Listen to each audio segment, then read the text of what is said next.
for snow experience.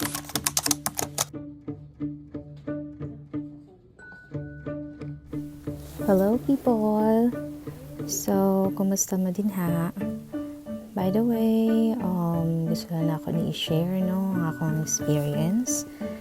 So, this is my first time na maka-experience of snow diri sa United States.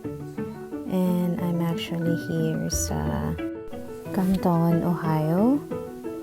So, akong mama nagbantita diri sa sulod sa balay. Kaya dili niya siya pwede igawas because dali ra sila mamatay. Kaya na siya yung mga tanong-tanong diri sa sulod sa balay ay. So, sayo kayo sa kabuntagon, mga 4 a.m. ata ni.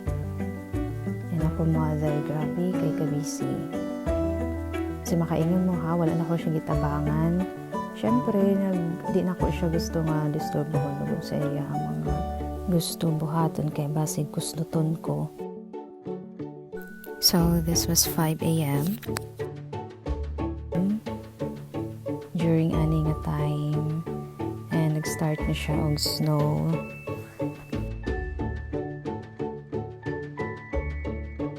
Ayun, so lipat-lipat lang kog view.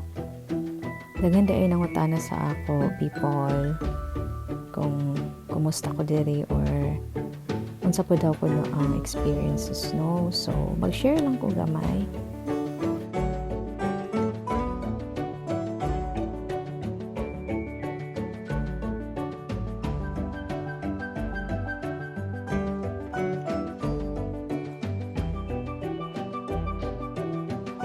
So, it's hayag time na and gusto na namin ang magawas. However, dili pa may makagawas because ang harap sa among garahe kay paga kayo ang ice. And so, nag-prepare mi diri para i-shuffle na mo ning mga ice diri sa atbang sa garahe aron makaagi. Kaya dili siya pwede gyud agian no kay syempre mag-slide ang ligid, ang pag-agi sa car. So, slidey kaay siya.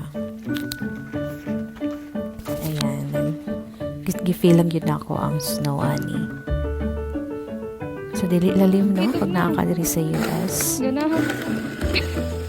Oh, grabe yun kaayo. Baga kaayo. So, abi na ako ani nga time kay maunigin niya ang pinaka snowy nga adlaw. Apan ingon sa akong mother. Napag daw ko adlaw nga ang ice kay katungaan na sa imuhang lawas. So grabe, dili siya lalim ang snow abi sa uban nga. It's a beautiful experience pero no, it's not.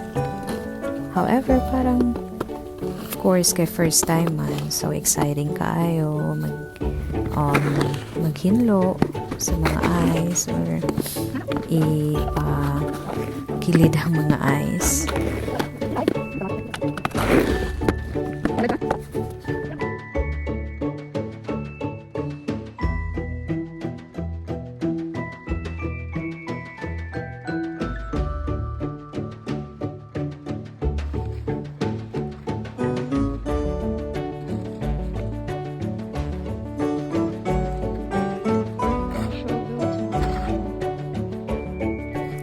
So, mauni ang harapan sa balay namin and ayan, tuko kayo na siya dira people and grabe jud. Hago siya at the same time enjoy ko. So, ayan, nag-enjoy picture si Anthony Moshine.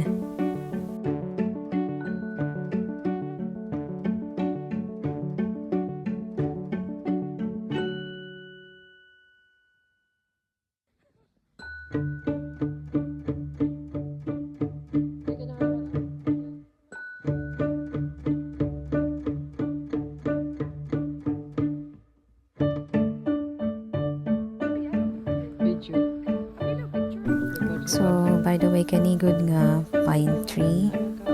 Kani siya no, kay tinanong gyud nila It's like 3 years na.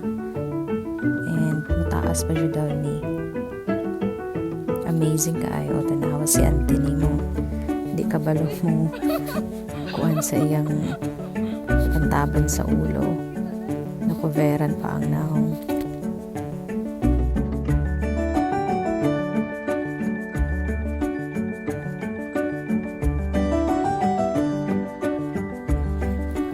So, ang uban diri balay, if napansin ninyo, wala na sila garahe. Or kung naaman, ang uban gibutang lang sa gawas sila mga sakyanan kay daghan pud sila yung mga gamit na ginabutan sa ilang garahian. And kaning ang mga diri nga part is na may garahian and masulod yun na mga sakyanan. So, pag mag-snow, ang uban mga sakyanan dali na kayo madaot. And thankful na lang din ang kaning mga sakyanan nasa sulod sa garahe. Yeah, nag-video ako. And ayun, gani di ay siya, no? Ginabayro na po siya sa mga sa kanina truck naga-shovel sa dalan, kadalanan diri sa neighborhood. And salamat sa pagtanaw.